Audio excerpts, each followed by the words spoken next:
నమస్తే ఫ్రెండ్స్, నేను మీ దండు వెంకట్రాములు. ఈ వీడియోలో మీరు గమనించుకోవాల్సినటువంటి ఒక చిన్న విషయం చెప్తా.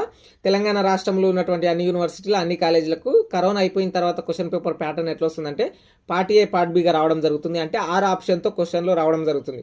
కింద డిస్క్రిప్షన్లో మోడల్ పేపర్ల లింక్ ఒకటి ఇస్తా. మీకు అన్ని వీడియోలో చెప్తూనే ఉన్నా. మోడల్ పేపర్ ప్యాటర్న్ అనేది 6 ఆప్షన్తో పార్ట్ ఏ, పార్ట్ బిగా ఉండడం జరిగింది కదా. ఒక క్వశ్చన్ పేపర్లో 18 క్వశ్చన్లు ఉంటున్నాయి. అంటే ఒక సబ్జెక్టులో 4 యూనిట్లు ఉంటే ఆ 4 యూనిట్లకి వెళ్ళి ఆ ప్రతి యూనిట్ నుంచి షార్ట్ క్వశ్చన్లు, లాంగ్ ఆన్సర్ క్వశ్చన్లు కలుపుకుంటేనంటే మీకు సింపుల్గా 2 క్వశ్చన్లు 3 క్వశ్చన్లు వస్తాయి ఒక యూనిట్ నుంచి. ఒక క్వశ్చన్లో 18, ఒక లాంగ్ ఆన్సర్ క్వశ్చన్లు 10 ఇస్తున్నాడు అంటే ఒక యూనిట్ నుంచి 2 తీసుకుంటున్నాడు, 2 లేదా 3 తీసుకుంటున్నాడు. కాబట్టి మీకు సింపుల్గా ప్రీవియస్ క్వశ్చన్ పేపర్లో 21, 22 ప్రిపేర్ కండి. అవే క్వశ్చన్లు రిపీట్ అయితే ఈజీగా పాస్ అయిపోతారు. ఫ్రెండ్స్, మీరు ఇంకా నా ఛానల్ సబ్స్క్రైబ్ చేసుకోలేకపోతే ప్లీజ్ డూ సబ్స్క్రైబ్ అబ్బా. తొందరగా 1,00,000 సబ్స్క్రైబర్లు కావాలి.